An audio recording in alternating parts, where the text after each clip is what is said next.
Bonjour tout le monde, je fais cette petite vidéo parce qu'il y a quelques temps, Locomi a publié sur les réseaux sociaux un débat sur les variantes cover des 4 Fantastiques réalisées par Artgerm. Voici un exemple.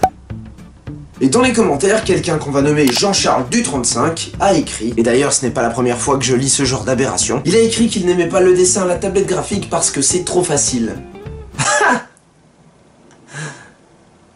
Trop facile.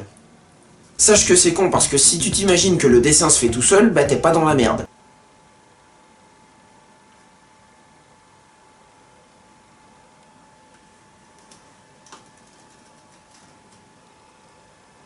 Ça fait 3 jours que j'attends que l'œuvre d'art apparaisse.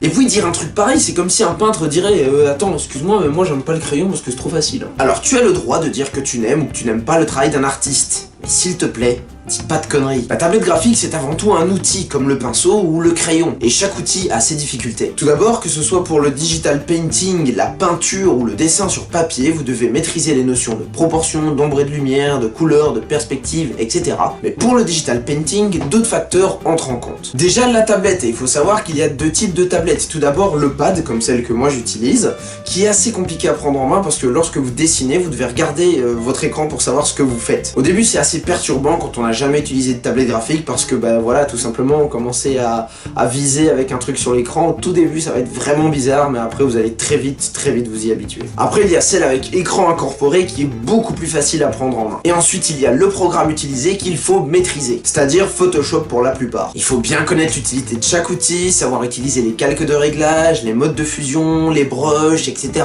Bon, comme ça a l'air un peu compliqué pour celui qui ne s'y connaît pas, mais vous allez voir que c'est pas si difficile que ça. Donc non, Jean-Charles du 35, le digital painting n'a rien de facile. Donc stop aux idées reçues sur le digital painting. Il y en a qui font un excellent travail avec une tablette qui fait pas artificielle du tout, quand d'autres font quelque chose de moins bon ou beaucoup plus artificiel. Après, c'est un style, on aime ou on n'aime pas, mais encore une fois, ça n'a rien de simple. Par exemple, ce genre de choses, c'est des choses que vous pourriez obtenir avec une tablette graphique. Voilà, cette vidéo touche à sa fin, j'espère que ça aura pu éclairer certains sur le sujet du digital painting. Avant de partir, n'oubliez pas soit de vous abonner, de liker, de commenter ou de partager cette vidéo si elle vous a plu.